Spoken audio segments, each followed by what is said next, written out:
Anti national, Pakistan का agent, opposition से पैसे खाया हुआ, टेररिस्ट माइंडसेट वाला, ध्रुव राठी 2.0, अर्बन नक्सल। नमस्ते दोस्तों, आज मैं आपको सिखाऊंगा कि कैसे आप भी एक परफेक्ट देशभक्त बन सकते हैं। असली देशभक्ति का मतलब क्या है? तिरंगा फहराना, देशभक्ति गीत गाना? नहीं भाई, असली देशभक्ति है आंखें बंद करना।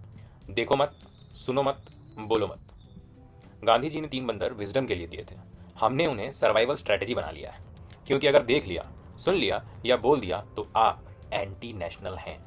अब सवाल यह है कि मैं ये सब क्यों कह रहा हूँ। एक कंटेंट क्रिएटर है पूरब झा, हाल ही में एक वीडियो बनाया, टाइटल था ऑल इज हेल। ये एक मशहूर बॉलीवुड स्पीच का पैरडी था, वो स्पीच जो फिल्म 3 इडियट्स में चतुर ने देकर गदर काट दिया था। इस वीडियो में पूरब ने भी कुछ असामान्य नहीं दिखाया, ना कोई साजिश थी, ना ही कोई एजेंडा। बस वही दिखाया जो हम रोज देखते हैं, pollution, corruption, fake news, unemployment, inflation. Ground reality, आम आदमी की रियलिटी, वो दिक्कतें, वो परेशानियां, वो समस्याएं जिनसे आम आदमी आपके और मेरे जैसा हर दिन जूझता है। वीडियो वायरल हुआ और उसके साथ ट्रोलिंग भी वायरल हो गई। एंटी नेशनल, पाकिस्तान का एजेंट, अपोजिशन से पैसे खाया हुआ, टेररिस्ट माइंडसेट वाला, ध्रुव राठी 2.0, अर्बन नक्सल, ये सब और भी पता नहीं कितना कुछ पूरब झा को कहा गया। मतलब किसी ने बस सच दिखा दिया और वो नेशनल सिक्योरिटी थ्रेट बन गया। सबसे मजेदार बात यह है कि किसी को भी असली मुद्दों से कोई फर्क ही नहीं पड़ा। पोल्यूशन चलता है, करप्शन सब जगह होता है, फेक न्यूज क्या फर्क पड़ता है जी। लेकिन ट्रोल करने के लिए तो मुद्दा चाहिए था। पूरब की एक पुरानी वीडियो में भारत का नक्शा गलत लग गया था, बस पूरब बन गया एंटी नेशनल। प्रायोरिटीज भाई साहब आपकी, हमारी और खास करके इस ट्रोल आर्मी की बिल्कुल क्लियर है। यही देखकर मुझे लगा कि इस मेंटालिटी पर बात करना जरूरी है। ये वीडियो पूरब झा के सपोर्ट में नहीं है, ऐसा बिल्कुल भी समझने की गलती ना करें कि मैं किसी को सपोर्ट करने के लिए ये वीडियो बना रहा हूँ, बिल्कुल भी नहीं। ये वीडियो सिर्फ उस सोच के खिलाफ है जो हर क्रिटिसिज्म को प्रोपेगेंडा मान लेती है। अगर किसी व्यक्ति ने किसी भी प्रकार से आलोचना कर दी तो वो प्रोपेगेंडा करने वाला व्यक्ति है, ऐसा ठप्पा उसके ऊपर लगा दिया जाता है। मैं इस ठप्पे लगाने वाली मानसिकता के खिलाफ ये वीडियो बना रहा हूँ। मेरा काम बस बात को निष्पक्ष रूप से आप तक पहुंचाना है और आपको आईना दिखाना है। और अगर आईने में अपनी शक्ल पसंद नहीं आ रही हो तो चाहे आप कुछ भी कर लें, आईना तोड़ने से शक्ल बदल तो नहीं जाएगी। चलिए शुरू करते हैं।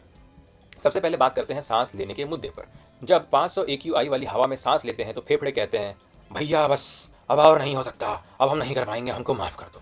लेकिन हम उन्हें समझाते हैं कि अरे बेवकूफ, ये पोल्यूशन नहीं है, ये डेवलपमेंट की खुशबू है। Carbon monoxide, sulphur dioxide, nitrogen dioxide, ये पूरा का पूरा कॉम्बो पैक है। अगर कोई पूछ ले कि पेड़ क्यों कट रहे हैं, AQI इतना ज्यादा क्यों है, तो जवाब मिलता है पाकिस्तान के एजेंट हो क्या बे, उल्टे सीधे सवाल काहे कर रहे हो। सीख यही है, सांस लो लेकिन सवाल मत पूछो। अब खाने की बात करते हैं। दूध में मिलावट, पानी में आर्सेनिक, सब्जियों में पेस्टिसाइड्स, मसाले में लेड, मिठाई में तो इतना मीठा, वो भी आर्टिफिशियल, कि जहर की डायबिटीज पक्की। लेकिन अगर आपको लगता है कि ये गलत है तो आप गलत हैं, क्योंकि ये गलत नहीं, ये वैल्यू एडिशन है। पहले सिर्फ दाल रोटी खाते थे, अब हर निवाले में सरप्राइज है। आपको नहीं पता कि आप क्या खा रहे हैं। वो सरप्राइज तब पता चलेगा जब ये सारे केमिकल्स 5, 10, 15, 20 साल के बाद किसी बड़ी बीमारी के रूप में आपके शरीर में पनप कर निकलेंगे। वो केमिकल्स जो विदेशों में बैन है, ऐसी फैक्ट्रियां जो ऐसे केमिकल्स बनाती हैं, उनके संस्थापकों को विदेशों में सालों साल की जेल की सजा सुनाकर उनको सलाखों के पीछे डाला जा रहा है। वही फैक्ट्रियां अब खुलेआम यहाँ भारत में आकर के लगाई जा रही हैं और वो केमिकल्स खुलेआम यहाँ इस्तेमाल होने के लिए बनाए जाएंगे। अब इस पर अगर कोई सवाल करे तो कहा जाता है देश की इमेज खराब मत करो। क्यों? जस्टिस सिस्टम की बात करते हैं। साइंटिस्ट सवाल पूछे तो जेल जाता है, जर्नलिस्ट सच दिखाए तो सेडिशन चार्ज से मार खाता है, और एक्टिविस्ट अगर राइट की बात करे तो उस पर UAPA लग जाता है। रेपिस्ट को बेल मिलती है, स्कैमस्टर विदेश में आराम करते हैं, साइंटिस्ट जेल में है, स्टूडेंट जेल में है, लेकिन पावरफुल लोग बाहर हैं। अगर कोई पूछ ले कि ये कैसा जस्टिस सिस्टम है तो वो एंटी नेशनल हो जाता है। अब न्यूज़ की बात करते हैं। ब्रेकिंग न्यूज़ चिल्लाई जाती है लेकिन असली मुद्दे गायब हैं। इकोनॉमी की तारीफ होगी, ग्राउंड रियलिटी की बात नहीं होगी। जर्नलिज्म अब PR एजेंसी बन चुकी है, जो सच दिखाए उसे प्रेस्टिट्यूट कहा जाता है, एंटी नेशनल कहा जाता है। सवाल पूछना गुनाह बन चुका है। अब चुनाव की बात, हर 5 साल में एक दिन पावर मिलने का दिन तय होता है। उस दिन हम वोट देते हैं। वोट पता है कैसे देते हैं? कास्ट देखकर, रिलीजन देखकर, फ्रीबीज देखकर, ये देखकर कि कौन सी सरकार ने कितनी चीज़ें मुफ्त में देने का वादा किया है। उस वक्त जब हम वोट दे रहे होते हैं तब शिक्षा, स्वास्थ्य और रोजगार जैसे मुद्दे पीछे छूट जाते हैं। ये नेता, ये पॉलिटिशियंस हमें डिवाइड करते हैं और फिर हम पर राज करते हैं और हमारा ही पैसा हमसे ही लूटते हैं। अगर कोई कहे कि काम देख कर वोट दो तो वो सिस्टम के खिलाफ माना जाता है। भाई ये कैसा सिस्टम है? अगर आप भूल गए हो तो आपको याद दिला दूं, इसी सिस्टम की लापरवाही ने अभी कुछ दिनों पहले ही नोएडा में युवराज मेहता की जान ले ली थी। और अगर आप इतने असंवेदनशील हैं कि इतनी जल्दी उस बात को भूल गए तो कीजिए ट्रोल। इस वीडियो के कमेंट्स में भी लिखिए उल्टी सीधी चीज़ें। अब ट्रोलिंग की बात, किसी भी क्रिटिसिज्म वाले वीडियो को पूरा मत देखो। ट्रोलिंग का नियम 101, टाइटल देखो और ट्रिगर हो जाओ। कमेंट्स में लिखो एंटी नेशनल, लिखो कि पाकिस्तान चले जाओ, लिखो कि तुम अर्बन नक्सल हो। बस इतना ही करना है और आप सर्टिफाइड ट्रोल बन गए। पूरब झा के वीडियो में पोल्यूशन, करप्शन और अनएम्प्लॉयमेंट जैसे मुद्दों पर बात की गई, लेकिन ट्रोल आर्मी ने ढूंढ करके फोकस तय किया उसी की एक पुरानी वीडियो पर जिसमें भारत का नक्शा गलत इस्तेमाल किया गया था। जंगल कट रहा है और हम लाइनें चेक कर रहे हैं। करनी चाहिए लाइन चेक, पर इस मकसद से नहीं कि किसी को नीचा दिखाया जाए, खास करके तब जब वो आपके और हमारे मतलब के मुद्दों की बात उठाने की कोशिश कर रहा है।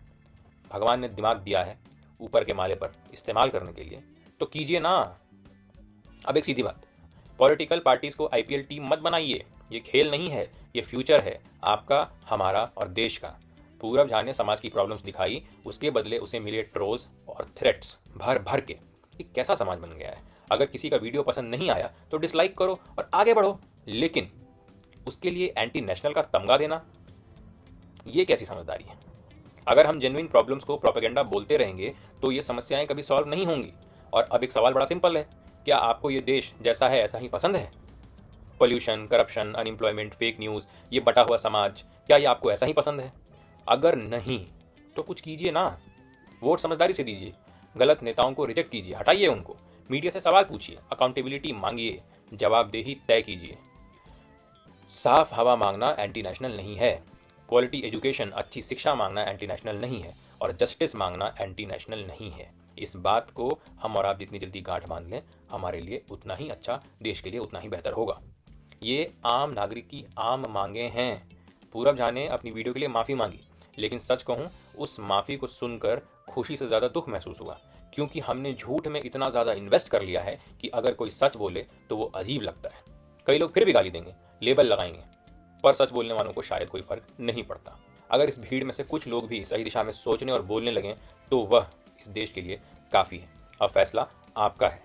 आंखें बंद करके सब चंगा सी यही बोलते रहेंगे, या आंखें बोलकर कहेंगे कि सब चंगा नहीं सी और उसे चंगा करने के लिए कुछ करेंगे, क्योंकि ये हमारा देश है, हमारा फ्यूचर है, हमारी जिम्मेदारी है। सिस्टम तब तक नहीं बदलेगा जब तक हम नहीं बदलेंगे। अब जागने का वक्त है, जागिए, वरना एक दिन जागना चाहेंगे और बहुत देर हो चुकी होगी। तो बताइए, क्या सच में अब चंगा सी या सब बदलना सी? सोचिए और बताइए। धन्यवाद।